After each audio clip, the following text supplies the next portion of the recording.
we're delighted to have you all out. I'd like to thank the Pinhook for hosting us, the Forum for Scholars and Publics, who's another great sponsor on this series. We're so thrilled to have Joshua Redman here this afternoon to hear more about his career and process and this current project that he's touring called Still Dreaming, which is an homage to his father, Dewey Redman, and some of the other alumni of Ornette Coleman's classic ensembles from the 60s and 70s. Josh, as many of you know, is one of jazz's leading lights and has been for over the past 2 decades. I first saw him when I was in high school in Chicago at the Jazz Showcase. He was playing in his trio then with Brian Blade on drums and Christian McBride on bass. So yeah, my mind was blown at that time. And needless to say, they've all gone on to do pretty well for themselves. Equally delighted to have our friend and frequent collaborator, Mark Anthony Neal, here, who is the chair of African and African American Studies at Duke, a scholar of Black popular culture and hip hop, has written widely on those areas, and is a regular contributor to Back Channel on WUNC's The State of Things, and host, finally, of Left of Black. Please join me in welcoming Joshua Redman and Mark Anthony Neal. We talked a little bit beforehand. It's 21 years ago, you came to SUNY Albany. Right. And I was a young graduate student, one young professor. It was my first job. And you came and talked to the students there, and I still have my signed copy. Oh, I talked to the students? You talked to the students. I was talking back then? I learned to talk. So it's good to reconnect with you and great have to you be here here. visiting us here in Durham. Yeah. I was struck reading an early profile of you in the New York Times. This is going back to about 93. That's the last time I was in the New York Times. I doubt that. But they described you as this new archetype. The new archetype of I'd rather be an musicians. architect than an archetype any day. and part of it was obviously the Harvard pedigree, right? There's like a big deal that somehow you didn't look like what previous generations of jazz musicians look like. And lo and behold, 20 years later, here you are teaching classes at Stanford. So talk about that transition, right? What it's been like for you being in the classroom now, right? And given your background as someone who went through Harvard and was thinking about Yale Law School, who chose now, to have this career, what does it mean in some ways to go back to the classroom? Yeah. It's a great opportunity. It's a little strange because I have absolutely no experience with music education, formal music education. I'm an educated musician to the extent that I grew up listening to the music and listening and loving the records and going to hear musicians play live. And I've had the great opportunity, the great privilege of being able to play alongside so many of masters of the music and also my peers, and so I've studied the music in that way by listening to it and playing it. But I didn't have any. I really have had no formal music training. When I went to Harvard, I had no intention of being a professional musician. A fun fact is that I didn't even make the Harvard Jazz Band as a freshman. This is true. Apparently, someone told me that the band director at Harvard, Tom Everett, lives in this community. That I guess he's not here. I would see him, but he could confirm that. And the only reason that I ended up playing in the Harvard Jazz Band freshman year is because the lead tenor player decided that he decided not to be in the band so he could practice. My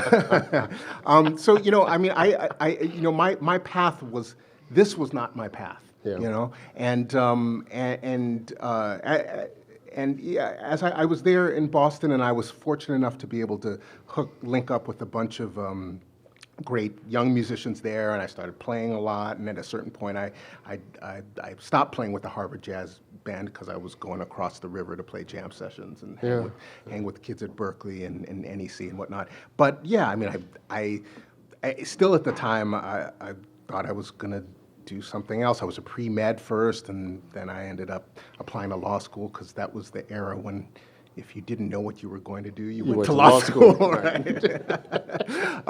So, and even when I moved to New York in '91, I was on a year deferment from Yale Law School. It's been the longest year of my life. It's been a 31-year long year or whatever. So I mean, I'm at Stanford now, and I taught a course. I feel like I have to put everything in scare quotes. I taught a course last year, and I'm going to teach to this coming quarter, the spring quarter. But they're just playing courses. I mean, it's just a bunch of musicians in a room, and we just play. That's how I learned. What are the students like? I co-teach a course here at Duke with the producer Ninth Wonder, and there's always a small group of students who come in with hard drives that want to share their beats with them. I mean, do you have kids who come in who just really want to show to Joshua Redman, how great their improvisational skills are? I mean, everybody, I've only done, I feel like I can't speak with much depth on the subject because I only did it once. I only taught, I mean, everybody comes to play, but that's the point, Right, right. I mean, I don't, because I certainly don't come to talk or to lecture, I don't have I guess I technically have a syllabus. I probably shouldn't be saying this. I have a syllabus which I have to submit in order. But I have no idea what we're going to do until I actually get to hear the students play, because that's the only way in which I can be of any service as an educator. Is I have to hear them play and react to them in the moment. So if they, I mean, I want them to bring their mixtapes in. I mean, they're, I want them to bring their instruments and play. So but do I have students who it feels like they just come to try to impress me, if that's what you mean? No. I mean, at least, I mean, all the Stanford kids they're great. They just, In fact, if anything, they're like too responsible and respectful and dutiful. You're visiting Duke in part touring off of Still Dreaming, your 2018 album, and it's a homage to an earlier group of musicians. Your father, obviously, Don Cherry, Ed Blackwell, and Charlie Hayden, and their group Old and New Dreams. Yeah. And, I've read interviews where you talked about you never really gave any thought to paying any tribute to your father. Right? At least not anything large after his death. And it was really after Charlie Hayden's death, the last member of that band, that you decided to kind of pull something together, right? And they were ornette colemans. Side players, from an earlier period. What was it about that group and its music that resonated so much with you? Well, I grew up listening to all kinds of music and all kinds of jazz. Of course, my father's music was a very big part of my earliest musical experiences. I didn't grow up with my dad. I was raised by my mom. And I didn't know my dad well. I mean, I would see him at most once a year. I mean, sometimes not even that. But you were aware he was a musician? I was very aware. I mean, that was the context in which I knew him. That was the context in which I saw him. My mom would take me to his shows, Every once in a while he'd come over to the crib, But it really, I didn't know him as, I certainly didn't know him as a father. I didn't know him as a man. I knew him as a musician. So I had his records, and I had his own records, and then I had the records he did with Ornette Coleman and with Keith Jarrett. In fact, I think one of the first concerts my mom took me to was when he was playing with Keith Jarrett's quartet. Charlie Hayden was in that band, and also Paul Motion. I was so young that I actually don't really remember it. I think I was 4 years old or something. But I do remember going to hear Old New Dreams play twice at a place called the Keystone Corner in San Francisco. It was like one of the premiere. Well, premiere doesn't seem like the right word because it was a joint, but it was one of the great jazz clubs in San Francisco. And fortunately for me, most of the clubs you couldn't bring a minor into them, but because they served food, my mom could take me there. Okay. So I saw him play there numerous times with different bands, but twice with Old New Dreams. And yeah, I mean, I grew up listening to that music. It was such an important part of what I did. Such an important part of my identity as a listener of music and a lover of music.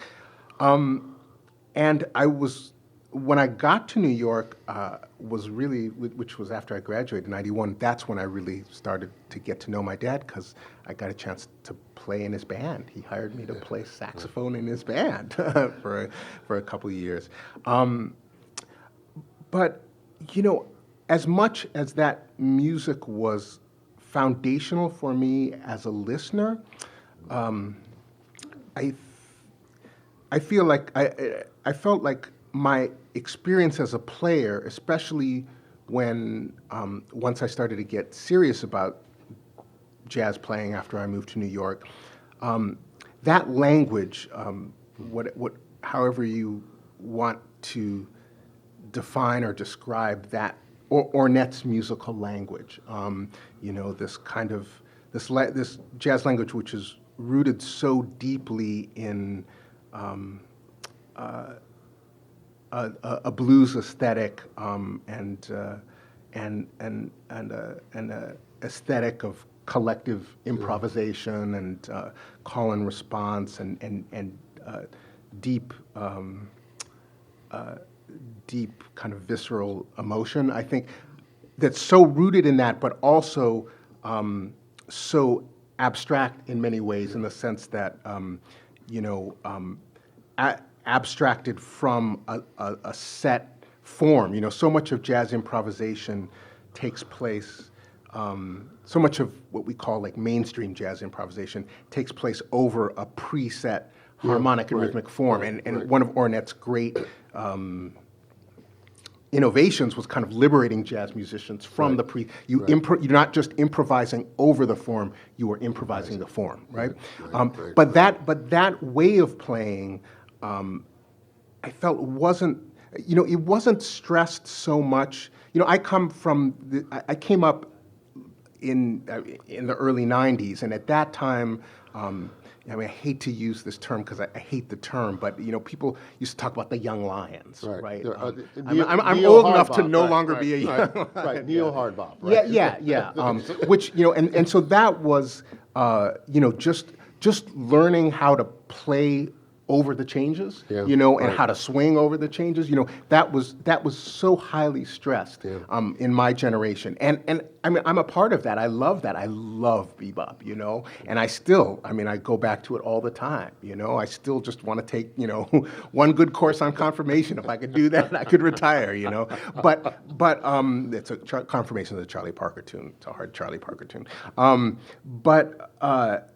So I didn't have the opportunity as a young musician coming up in the '90s to really engage with that language, the language of Ornette and Old New Dreams, and so, but it was always a part of me, and I think at a certain point I just felt this need to kind of. It was always there, and I think it always came out in various ways. But I guess I felt this need or this desire to kind of more explicitly engage with it. What was it like trying to find musicians and Ron and Scott and Brian who could also vibe, off of that Ornette moment? I don't mean to suggest that there were no musicians of our generation that did that. There were many. There are many.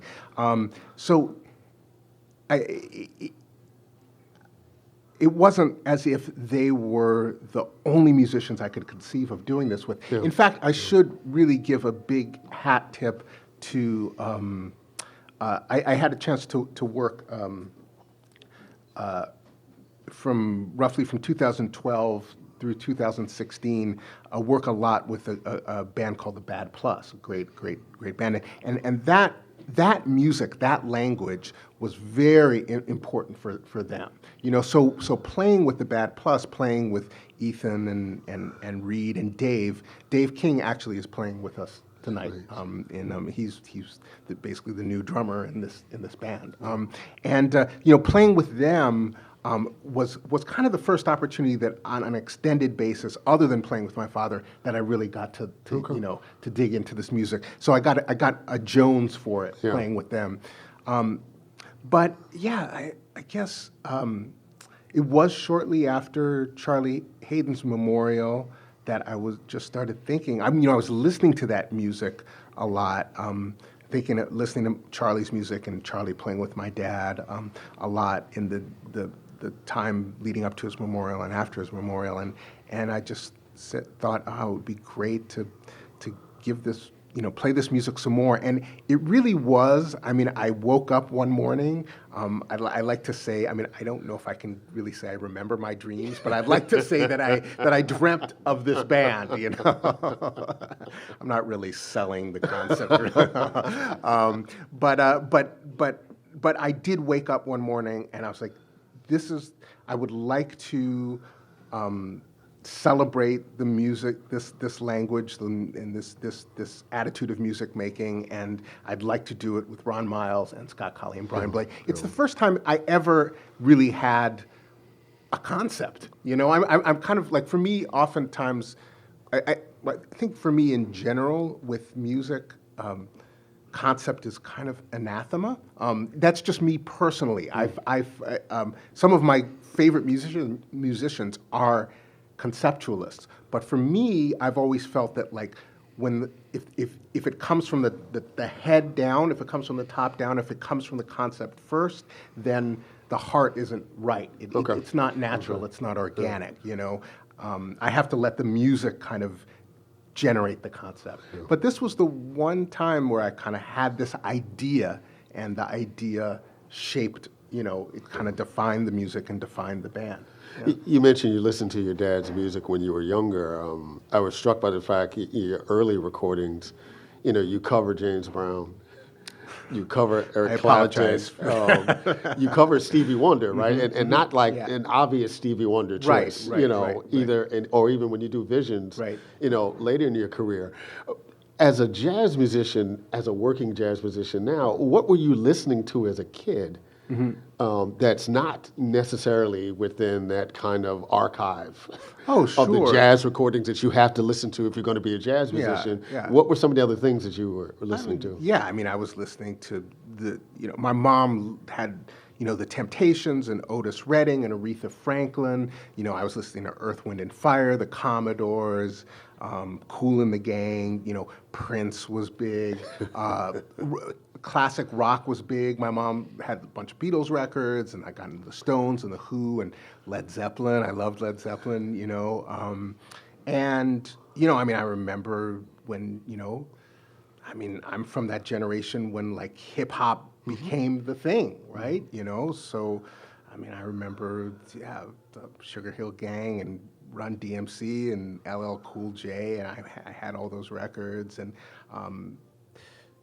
I remember this was when I was in college, but I remember when Public Enemy hit this, that was huge, on KRS-One. And so, all that, I was always listening to jazz, but I was also listening to, I hate to, I was listening to jazz wasn't the music that connected me with a culture or a society or a peer group. Jazz, no one else was playing jazz. I would go, except the other kids who were playing, except the kids who were playing jazz. Yeah. You wouldn't go to, somebody's house. So it didn't have that. Music has a very strong social function. Especially when you're growing up and you're an adolescent and you're a teen. So I was listening to, the music of that people were playing at parties, the few parties I got invited to. In Berkeley, California, reggae was pretty big. Ska was huge. Right. I think the biggest band, what was the name of that band? they had Rankin Roger come and help me out. Not the specials, not Madness. Why am I blanking on this name? They were huge.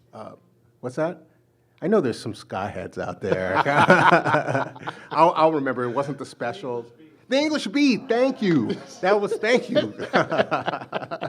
I remember going to an English Beat concert. That was just like, I haven't listened to them since. But It's funny you mentioned the jazz piece. 'Cause, I read a piece actually yesterday, and a guy was writing about like if you're into jazz, that's something you don't really try to tell people. Right? It's like you're doing. It's like, what kind of person are you that you listen to jazz music? You definitely don't try to tell people you're trying to get a date. That's for sure. Or you didn't. But in that same vein, there's this great record store in Los Angeles, Amoeba Music. Yes. And they do this We have an series. Amoeba in Berkeley. In fact, I think it was the first one. I don't know. And it may still be there too. And they have this great series called What's in Your Bag, and they invite musicians in to go through the store and just put stuff in their bag. So if you were going into an Amoeba Music today, right, what would you put in your bag that you need to listen to at this moment? Yeah, that's a great question.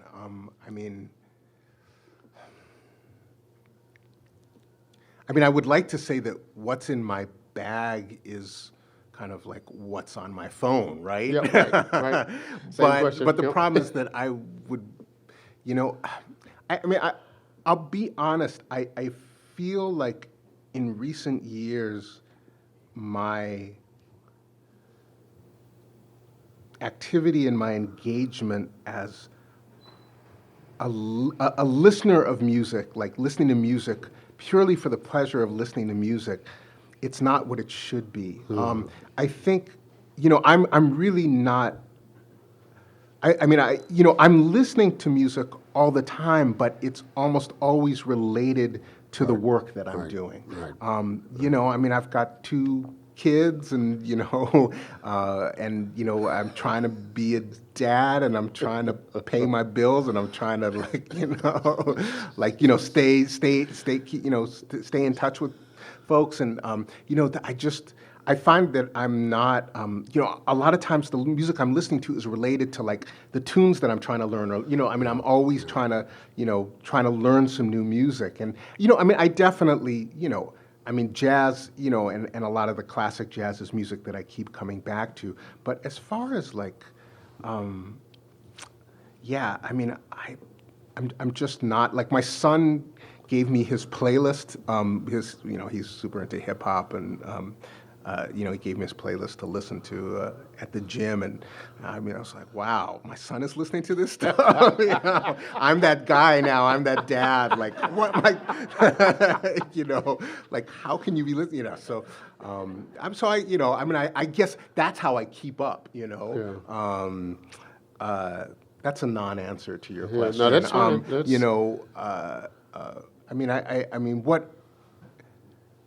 What would be my like?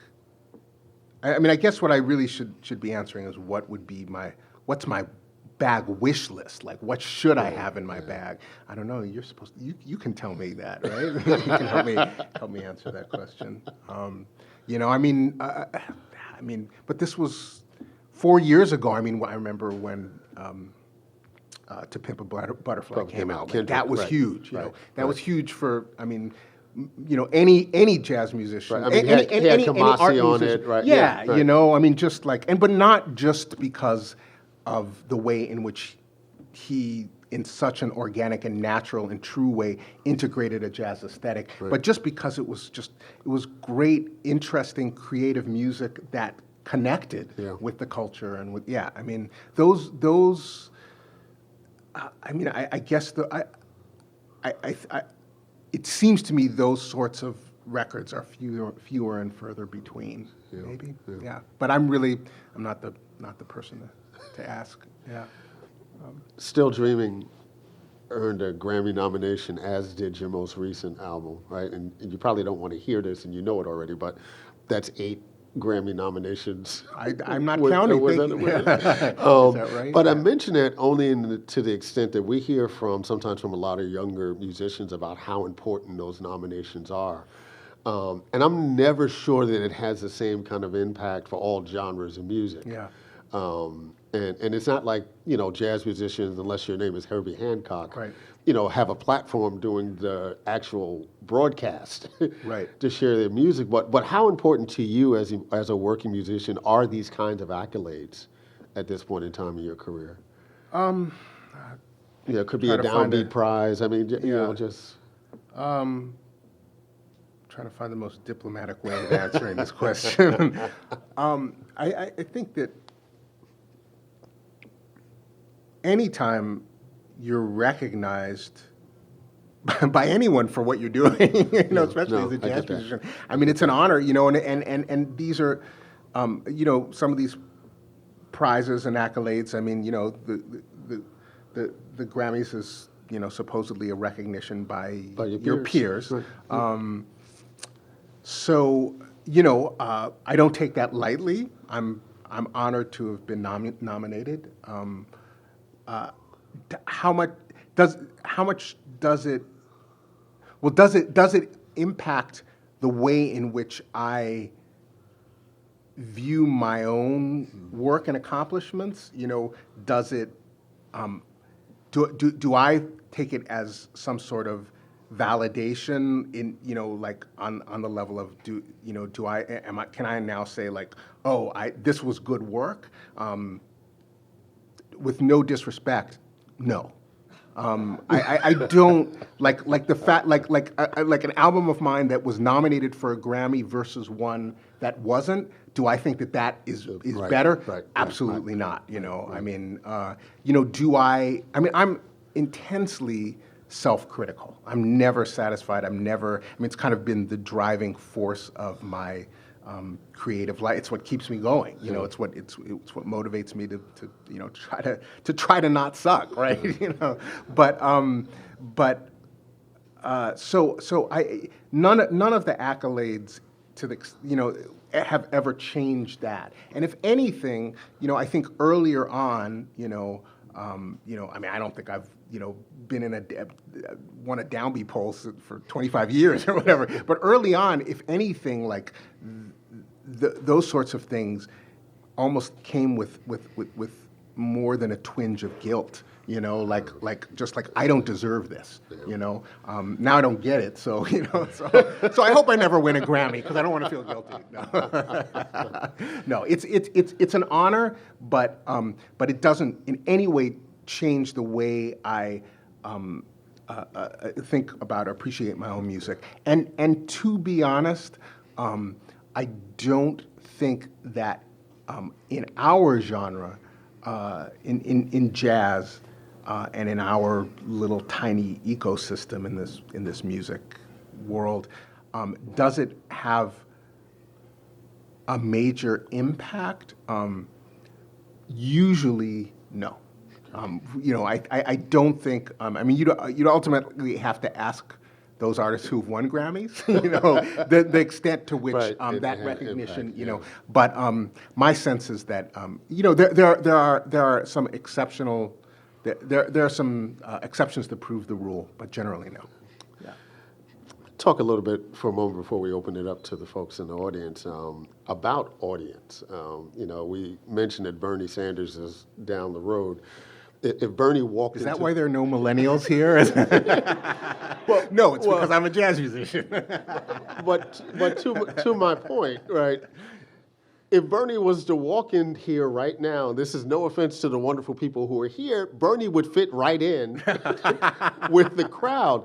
There is a graying, for lack of a better way to describe it, of the jazz audience as a performer, as a musician, as an innovator, right? Do you have concerns about the fact that the jazz audience isn't getting reproduced? Right. I mean, I'm not sure that there's really been a graying because 30 years ago it was just as gray. It's just that I'm gray now. Now I'm not because I don't have any hair, but But no, that's real. But were I to Yeah. grow the little strands that I have out, like they'd all be all gray. I mean, jazz. What was the question? The question About, are you concerned Am I about the fact concerned about it? that we don't see more young folks? Yeah. I probably should be more concerned. I mean, for me, okay. I was being a little. I was definitely being facetious and maybe a little untruthful. When I came up, there was this kind of. There was a bit more of a buzz around jazz, and I think a lot of this had to do with the ascendance of Wynton Marsalis and the way in which he kind of opened these doors in the music industry. His stardom, and also Branford. There was this kind of there was this buzz around jazz in that went beyond the jazz world. That kind of infiltrated a little bit the more mainstream culture. And I was fortunate enough to come up in a time when, as a jazz musician, if you were lucky, and I was super lucky, you could, get some sort of exposure, not just in Downbeat or the New York Times, but also in Rolling Stone or Details, or and also the media industry was completely different then. There was, it was more consolidated, and there were these, bigger, more mainstream publications that everyone went to, and so there was, and I was a young musician coming up in that time, and I do remember that, although. Without a doubt, the majority of the jazz audience was an older audience. Was an audience that was, I was 25 at the time. That was easily 20 years older than I was. There were a lot of listeners of my generation. They were a minority, but they were there. In the audience, So I do feel like many musicians of my generation who were lucky to have some of that reach, we were able to develop an audience not just of a generation ahead of us, but of our own generation. But I'm 51 years old now, so they're now that audience, to the extent they're still here, they're part of the graying audience, But I think that. If you look at, an artist like Kamasi Washington, he is connecting with, an audience of his generation, younger, so it still is happening, I guess I'm not super worried about it. Yes, I would love it if jazz had a little bit more, reach, and I would love it if more people listened to jazz without in any way jazz musicians having to change the nature of what they do. But I guess I'm just kind of, I believe in the music. I believe the music is in a really vital and fertile and healthy place artistically, and I believe that because of that, musicians will find the way to connect with their audiences. The audiences will the music will persevere, and the audiences will the music will survive with audiences intact. And in order for that to happen, it's younger audiences are going to have to come to the music, and I think they are. They will. It's just a bigger, just a more of a challenge now. Yeah. Thank you. We have any questions in the audience? Of course. Thanks for coming to North Carolina. Sure. I was lucky enough to see your dad at the Village Vanguard with the Keys Band. Yeah. And your dad had such a singular sound, absolutely his own sound. And we find out today that you did not grow up with your father. And your sound today is very different than your father's sound. I'm so glad you got to play in the same band. Have you ever compared notes with someone like Robbie Coltrane or a second generation player whose mom or dad might have been a famous player, about how to deal with the legacy of your father or their mother, being a second generation player of a famous musical family? Right. That's a great question. So, yeah, a great question about whether or not Joshua's had an opportunity to have conversations with other second and third generation artists. And he used the example of Robbie Coltrane as one example. Yeah, that's a great question. Do you know Robbie? Yes, I do. I do know Ravi. Yeah, in fact, Ravi and I are roughly the same age. He might be a few years older than I am, but I feel like we kind of got to New York around the same time. yeah. In fact, the bassist that's playing Scott Colley, the bassist in Still Dreaming, he went to school at CalArts with Ravi. He's very close with Ravi. Yeah. I mean, I know Ravi. We've played together. We've hung out together. We haven't compared notes in that sense. Definitely not on that. I mean, I think our cases. I mean, our cases are very different. I mean, I say this with. I mean, my father is one of my favorite, and I think he's one of the greatest saxophonists of all time. He's one of my biggest influences and one of my, one of my deepest inspirations. And he's immensely respected within the jazz community and jazz world. But Ravi Coltrane's father is John Coltrane. I mean, even Ravi. I feel like I've been around Ravi, and Ravi calls him Train. Like when I talk about my dad, I call him my dad. And, but Ravi calls him Train. I think Ravi was very young when his father passed. So You have that in common. we have that in common, but it's not in common. But you didn't really grow up with your father. I didn't grow up with my father, but I think what I'm trying to say is that I cannot compare to the extent that one might say, there's this weight of a legacy on a second generation or third generation musicians' shoulders. I would not in any way compare mine to Ravi Coltrane's. Okay. Also, I did have the experience of getting to play with my father.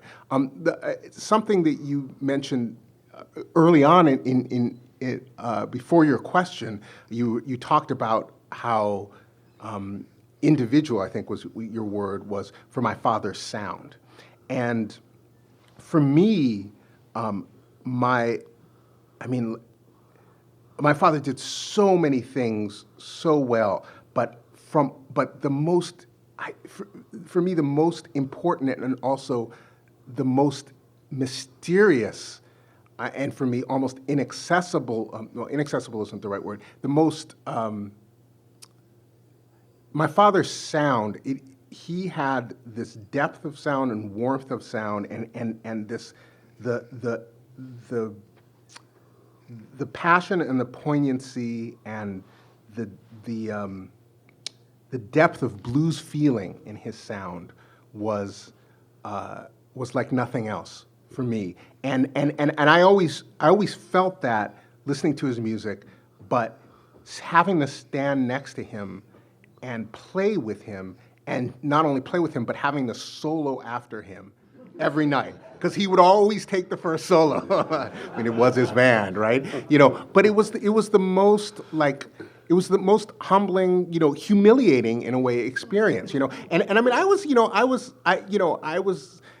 young and full of energy and ideas, and I could get around the instrument kind of, or I could fake my way around it, and I think I had some creative ideas, and I could tell a little story. But the things it did, he could do all of that, but the emotional and spiritual weight behind it was so much deeper and so much truer and more real because of this sound, which came from the heart of his experience, but also came from.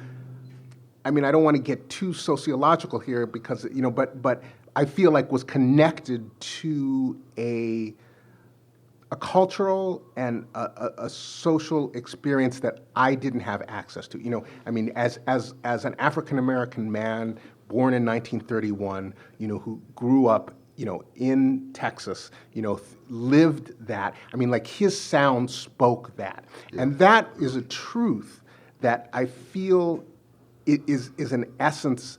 It has to. It's an essence of this music. This music wouldn't be here but for that experience and that struggle.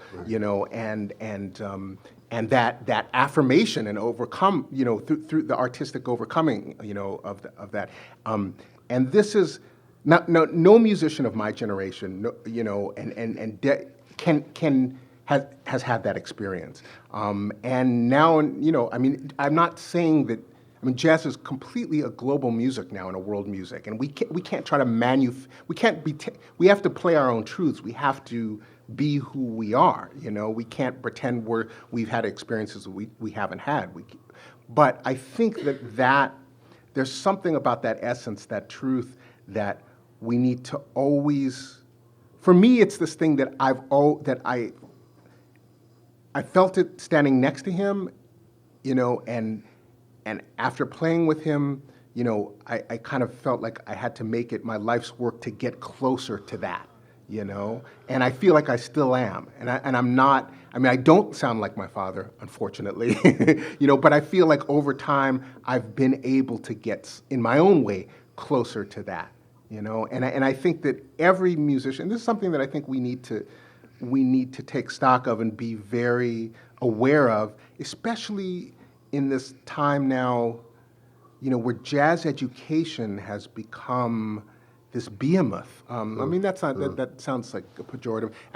Jazz, it's almost like the jazz industry, the jazz world is jazz education. Yeah. And the kids today, the young musicians today, they're playing their butts off, they're doing things Technically, right. Yeah, technically, but right. also not just. What is technique? It's vocabulary, it's language, it's how to put things together. It's not just like, oh, we play fast. Their fluency with this language is astounding. They're doing like the average kid coming out of like Berklee College of Music or NEC or whatever, wherever, I can Juilliard can do things that that I couldn't do at 30 or 35. So this is an amazing thing, and a wonderful thing and a beautiful thing. But I think that we need to also there is that. There's that kind of emotional and spiritual truth and depth in the music, and it's a mystery. There's something mysterious about it too. That is one of the great things that's been a touchstone for me with my father's music, and it's something that I'm still chasing it. Yeah. When your debut album came out, there was something of an event, to the extent that myself, living thousands of miles away in a non-jazz entity, heard about. And I'm wondering, how did you pull that off? Live at the Village Vanguard, a super group behind you. You're new. How did you make that happen? How did that come together? Because that's unusual. The first recording session that I did as a leader was with Pat Metheny, Charlie Hayden, and Billy Higgins.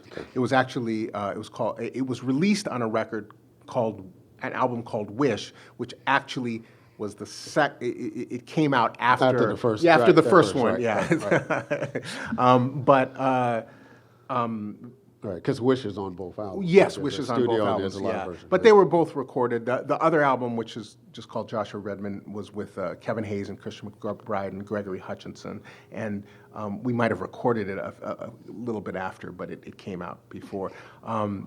But I think what you're asking is, how did I pull off playing with Pat Metheny and Charlie Hayden and Billy Higgins. Well, I don't know if I really pulled it off. The way I pulled it off is like played my solo and stepped off to the side. That's how you pull that off. You got Pat and Charlie and Billy there. Like there's nothing to pull off. And I mean, we were at the Vanguard. We recorded most of the album in the studio, but we also during the day we played at the Vanguard. So a couple of those just kind of like bootlegs from that came. We released them on the album.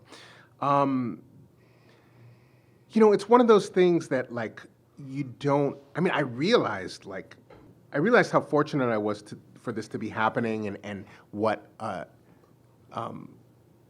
rare experience this was. Playing at the Vanguard with my three idols, and yeah. But I guess I was at that age. It's just kind of like yeah. I mean, I wasn't cocky or confident in the typical sense, but there is a kind of like, there's a certain sort of naivete that serves you well when you're young, and I think that I think you don't necessarily think through the kind of all the layers and implications of what's happening, that you don't have those layers in your brain that you developed, in Later, middle age, right. where I got to make the right decision. What is the, what does this mean?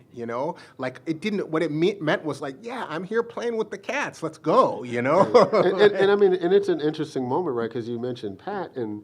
Up to that point in time, most folks knew Pat from the stuff with Lyle Mays, rest in peace, with all the synthesizer stuff. And this is the first time folks were actually hearing Pat in an acoustic setting. Yeah, I mean, Pat has always had, I mean, this is one of the geniuses aspects of his of who he is and who he's been as an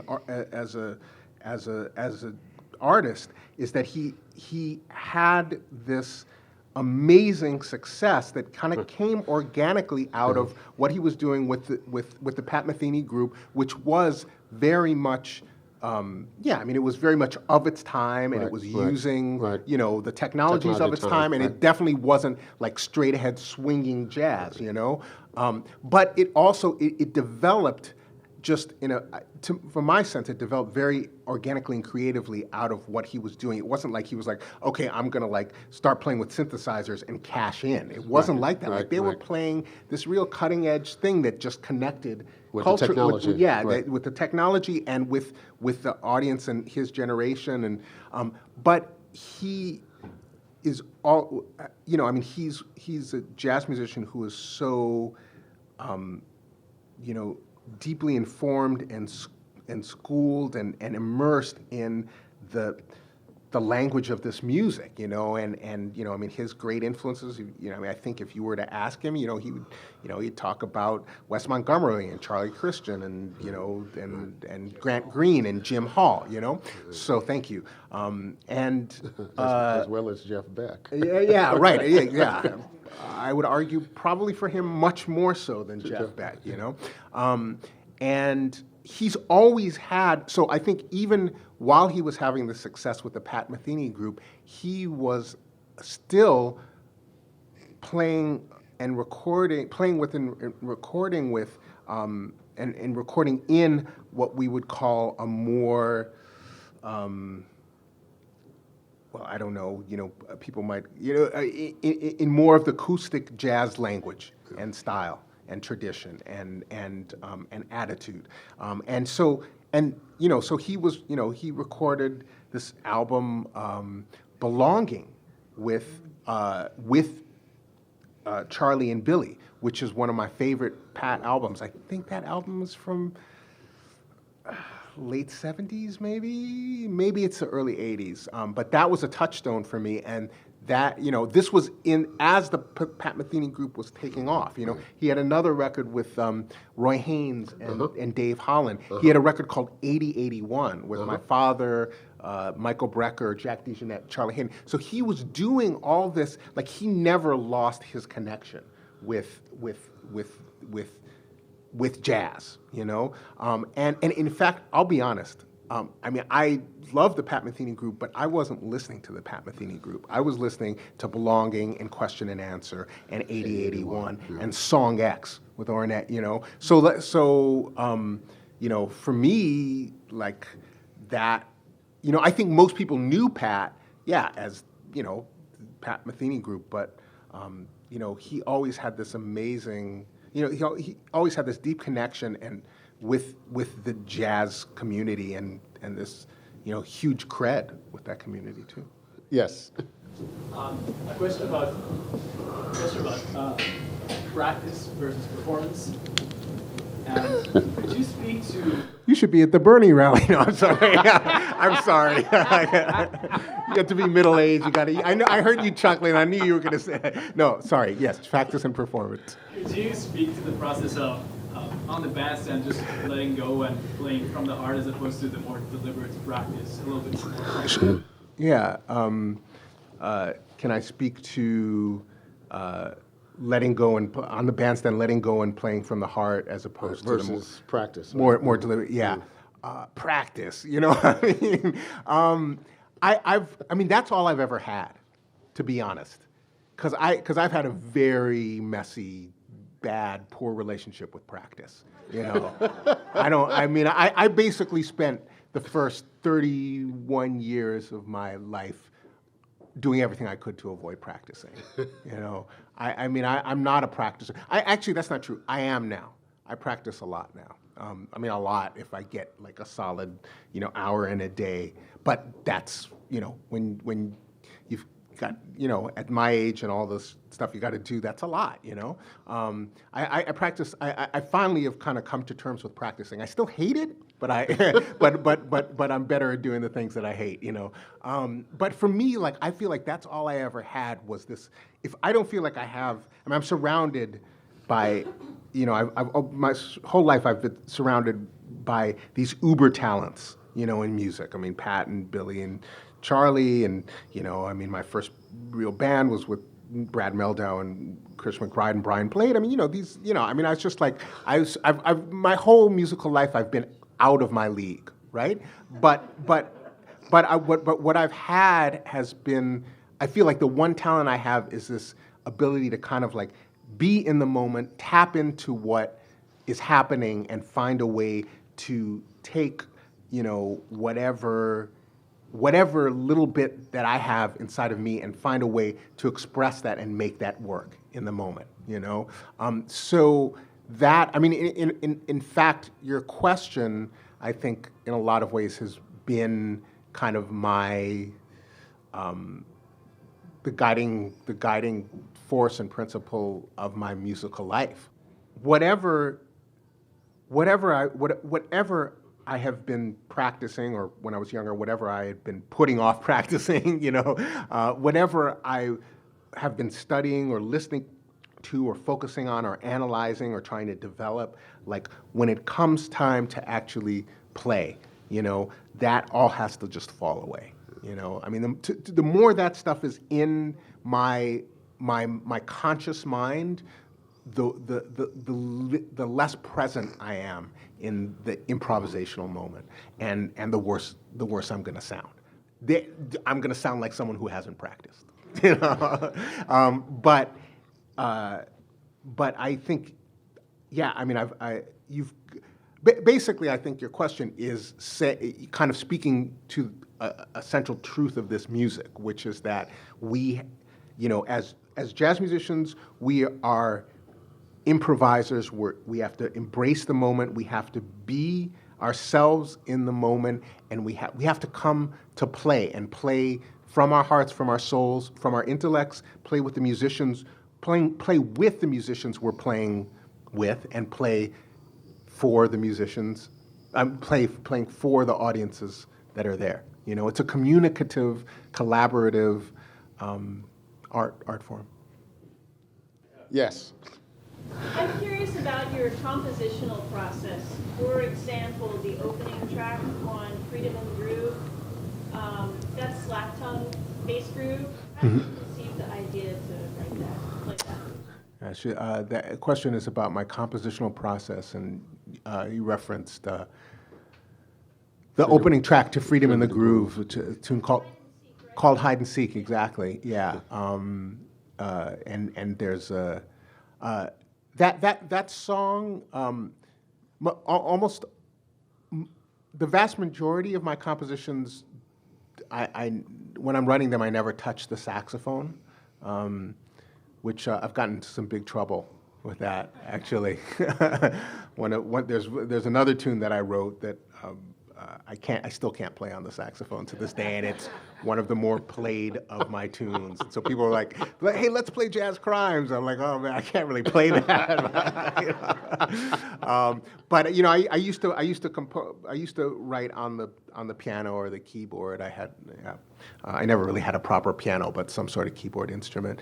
And I mean, recently, I guess I use the computer more, Sibelius, or music notation software sometimes. Sometimes I'll just compose straight to the old school pencil and paper.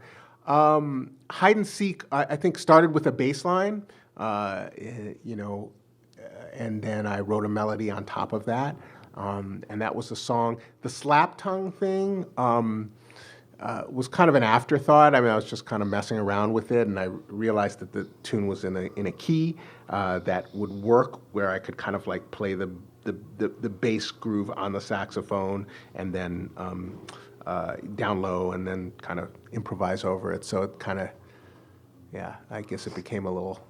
I wanted to say shtick, but it became a little thing. I hope it's not shtick, but it is a tune that I still, it's still in the book for some reason. So I don't know if that's a good thing or a bad thing. Can you talk a little bit about the difference between improvising the form and improvising over the form? What's going on the stage when you're improvising the form? Mm-hmm. So,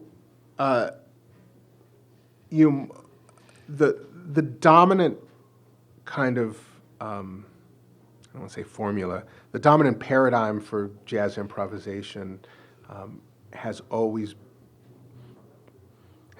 has been, for much of the life of the music, it's been basically taking a song will have a melody, right? And that melody will take place over a harmonic structure. There's certain chords that happen beneath the melody, and those chords go by in time, in rhythm. Rhythm is the most important thing in jazz. And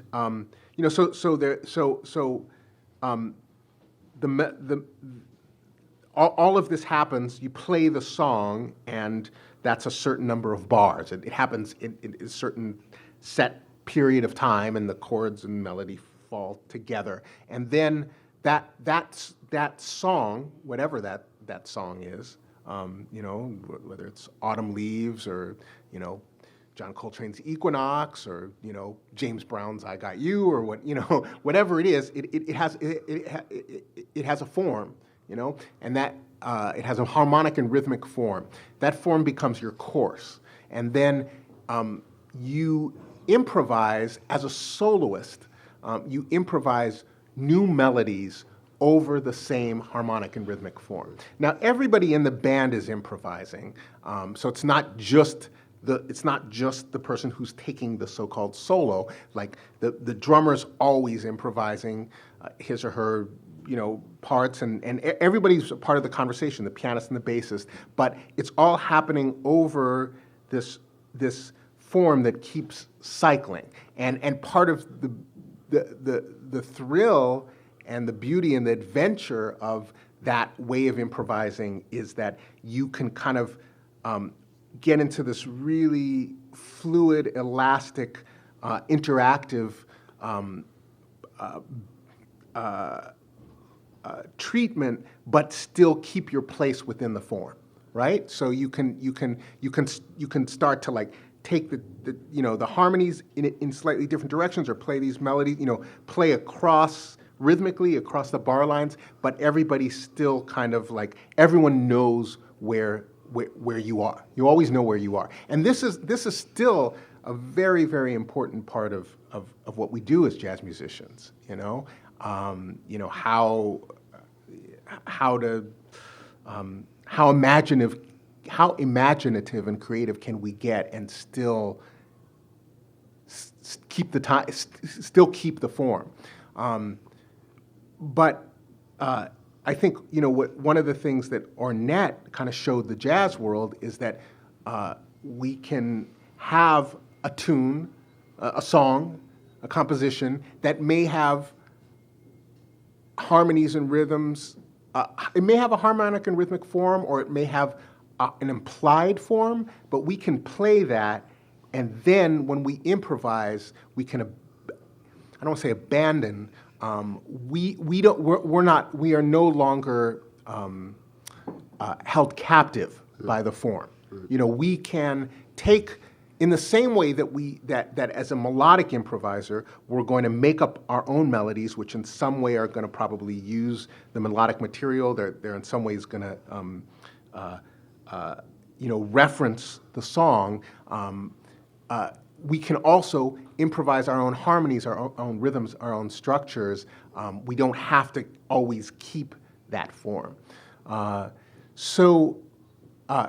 mean, it's a very kind of basic and simple concept, but it's just something that, you know, on one level it's very basic and simple, but it's just something that jazz musicians didn't really do, or most jazz musicians didn't do. And in fact, if you listen to like some of Ornette's early records, like there's this record, Something Else, where there's all these great songs, and he and Don Cherry are playing these tunes, and they have these implied harmonic and rhythmic forms, but they're playing with a rhythm section, a great rhythm section, but they're playing with a rhythm section. When it's time to improvise, Ornette and Don, they just go. They're not worried about the forms. But the rhythm section, they keep, I don't want to say chugging away, but they're locked down. You know, they're locked into the form. They're just playing the changes as the bars go by. You know, Ornette might just end in the middle of a chorus, and they're like, "What happened? We're still here. You know, you didn't keep the form." You know, so Ornette had to find musicians, a rhythm set, Charlie and Billy, and then Charlie and Ed Blackwell, he had to find a rhythm section that was cool with that, and a rhythm section that would go with him, So what's going on? It's the same thing that's going on when you're improvising over a form in a real, truthful, creative way. You're listening, you're reacting, you're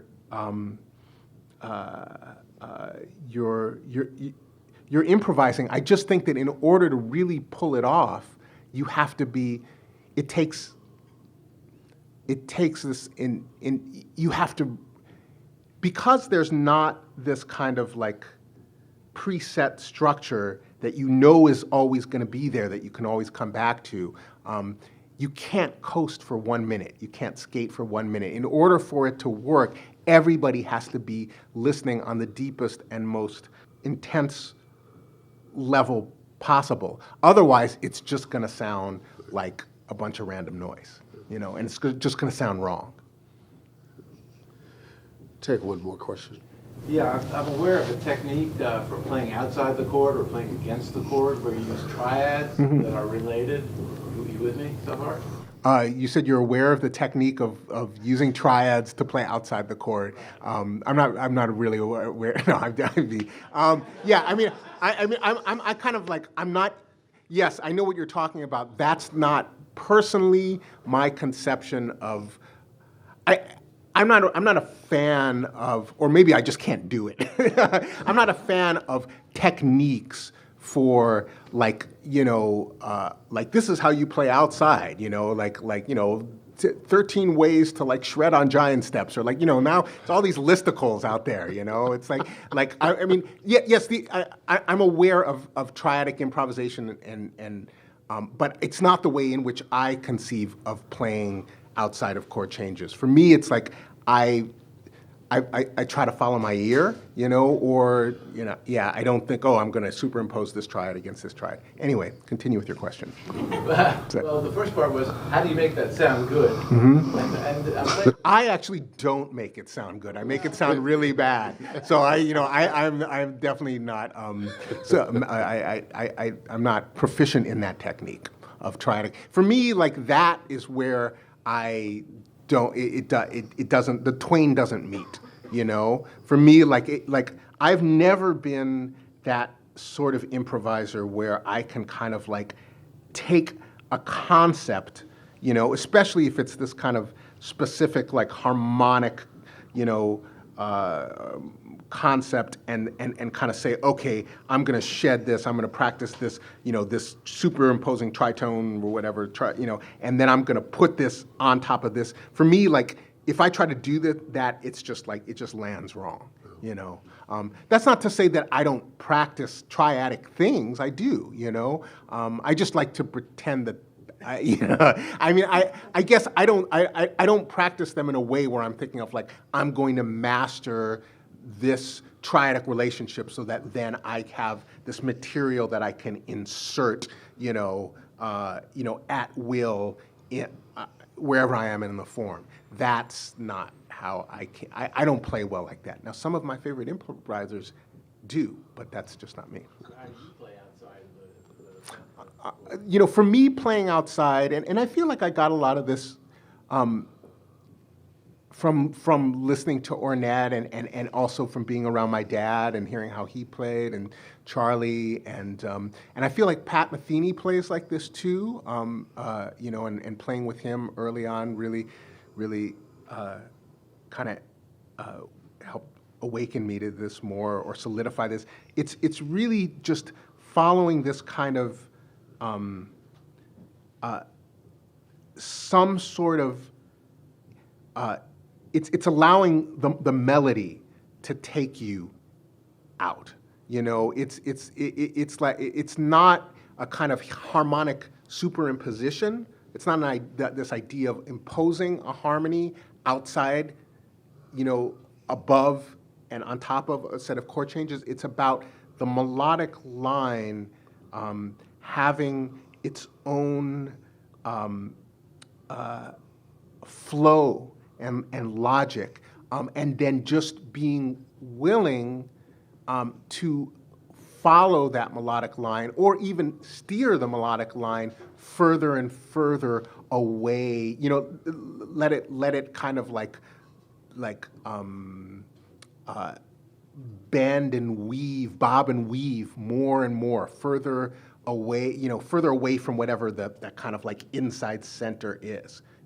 So it's so for me it's kind of like, and actually, to be honest, a lot of it comes from like a mistake. Like I would just be like playing and I just hit a note that like just was the wrong note on that chord. And like if anyone were to analyze it, they'd be like, that's a wrong note, go fix it. Like, let's move it in Pro Tools, But it's like, what do you do with that wrong note? Like all of a sudden you're there, you've played like whatever, you've played like the natural 4 against like the Lydian chord, so that's a wrong note, You guys know that's a wrong note. You all know this wrong note, right? But then like that note is pregnant with all this possibilities, and there you can take that melody and you make a melody out of it, will a melody out of it, and then all of a sudden you're on this path, Sounds sort of risky. Well, I mean, it's jazz, right? It's improvisation. Yeah. I mean, what is jazz without risk, right? Yeah, it is very risky. It's as the results, prove how risky it is. But you got to be, you can't be afraid to fail. You cannot be afraid to fail as a jazz improviser. Joshua Redman.